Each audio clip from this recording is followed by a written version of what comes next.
This is OwlUp, where learning happens in minutes, not hours. For a deeper journey, explore all our courses at owlup.co. Now, let's dive in.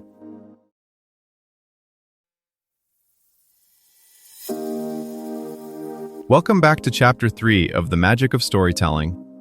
In this episode, titled Plotting the Unforgettable Journey, we're going to explore those critical plot points that make a story truly memorable. So, whether you're a budding writer or just a fan of great tales, get ready to uncover the secrets behind crafting unforgettable journeys. Let's dive in!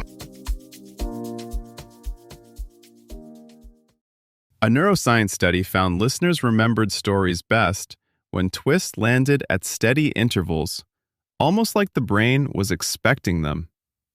Now you're racing through a novel. Chapter by chapter, something keeps pulling you forward. You can't stop. Why does that structure feel so irresistible? Think about the most gripping thrillers you've read. It's rarely one massive twist that hooks you, but a steady drumbeat of, "Oh no," and "What now?" moments. That rhythm isn't an accident. It's craft. Thriller authors, screenwriters, even animation studios quietly rely on timing. When to upend the goal, when to raise the stakes, when to finally let you breathe. In this episode, we'll zoom in on that timing. You'll see how major turning points tend to cluster at certain percentages of a story's length, how pacing works like alternating sprints and jogs, and why sentiment shapes, those emotional rises and falls, make some tales unforgettable. We'll connect research on chapter length, screenplay beats, and large-scale sentiment analysis to a practical question. How can you plot your own stories so that readers stay hooked, scene after scene, all the way to the end? Think of your story not as a straight line, but as a series of doors your reader chooses to keep walking through. Each door is a moment when something changes, a new problem, a sharper risk, a hard decision. Research suggests these shifts land best when they arrive at semi-regular intervals. But that doesn't mean a rigid formula. It means giving your reader a steady sense of movement. Between those doors, you control speed. You can linger in character, sprint through action, or briefly coast. Over time, those choices carve out the emotional contour that makes your story linger after the last page. Here's where that research becomes a practical toolkit. Think first in percentages, not pages. If audiences tend to lock onto stories where big shifts land every 12 to 15% of the runtime, you can reverse engineer your own map. Draft your total word count or page estimate, then mark rough danger zones where the story risks going flat if nothing truly changes. You're not filling in a formula, you're setting yourself reminders. Around here, something in the protagonist's world, goal, or cost should tilt. What actually happens at those intervals can vary wildly. One writer might drop a betrayal, another discovers the problem is much bigger than expected. A third has the hero choose the harder path. The common thread is irreversibility. After this beat, the story can't go back to what it was. That's what the brain tags as memorable. Now layer in pacing as contrast, not speed. Research on memory and attention shows that contrast, a quiet scene after a storm, a decisive action after long doubt, helps events stand out. So if you've just run a tense, high-stakes sequence, follow it with a shorter stretch that lets characters process, clash in smaller ways, or reveal new information. Then tighten again. Alternation is what keeps the line from becoming emotional monotone. This is also where your personal taste matters. Some thrillers ride very spiky curves, sharp highs and lows, while others hum with a more gradual build. Both can work, as long as you still provide those semi-regular decision clusters where the reader instinctively leans forward. Here's a simple test when revising. Take any 10 consecutive pages and ask, what is different at the end of this span that meaningfully alters pressure on my protagonist?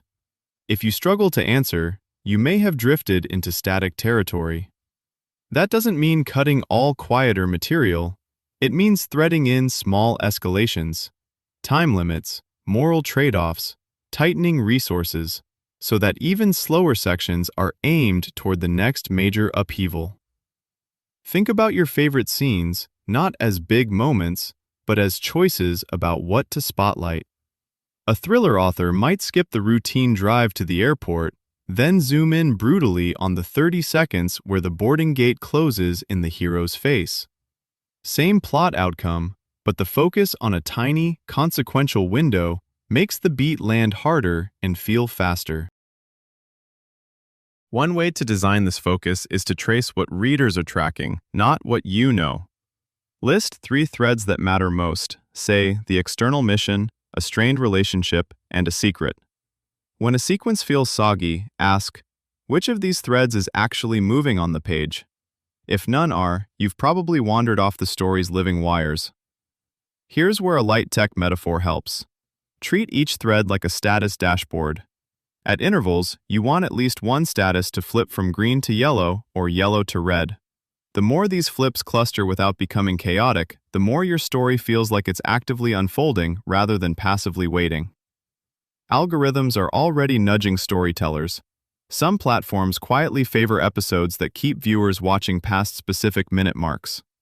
As tools evolve, you may soon drag a slider to intense or contemplative and watch your engagement curve reshape, with suggested events auto-generated to fit. Collaborative worlds could branch like shared investment portfolios, each reader following a customized risk profile of emotional volatility while still recognizing a common saga. Your challenge this week: treat your current project like a live prototype. Pick one story in progress or outline a new 5-chapter short. Before writing anything else, sketch a timeline and mark 3 tentative, irreversible beats at roughly 15%, 50%, and 85% of the length you expect. Then, write or revise toward those beats, checking whether each scene either nudges you closer to a marked shift or gives the reader a brief, purposeful breather. Think of your draft like a kitchen you're still arranging. Each new scene is another utensil you're deciding to keep, sharpen, or toss. As you revise, notice where curiosity spikes or drifts, then shift furniture so attention flows more naturally. You're not locking in a floor plan, you're discovering how your story wants readers to move. Try this experiment. Pick one character from your current story, or invent one fast, and map their unforgettable journey on a single sheet of paper using 3 columns: before, crossing the line, and after. In before, list 3 concrete habits, beliefs, or routines that define their ordinary world. For example, refuses to leave hometown, avoids talking about dad. In crossing the line, sketch one vivid, specific scene where they must make an irreversible choice. For example, buying the one-way ticket, burning the old letters, saying yes to the dangerous job. In after, list 3 ways their daily life and emotional reactions would realistically change because of that one choice. Then read it aloud and notice, does each part feel like it could only belong to this character? And if not, tweak until it does. This was OwlUp, your daily step forward. This series continues with more chapters on OwlUp.co. Visit OwlUp.co to access the complete course and continue your learning journey. See you there!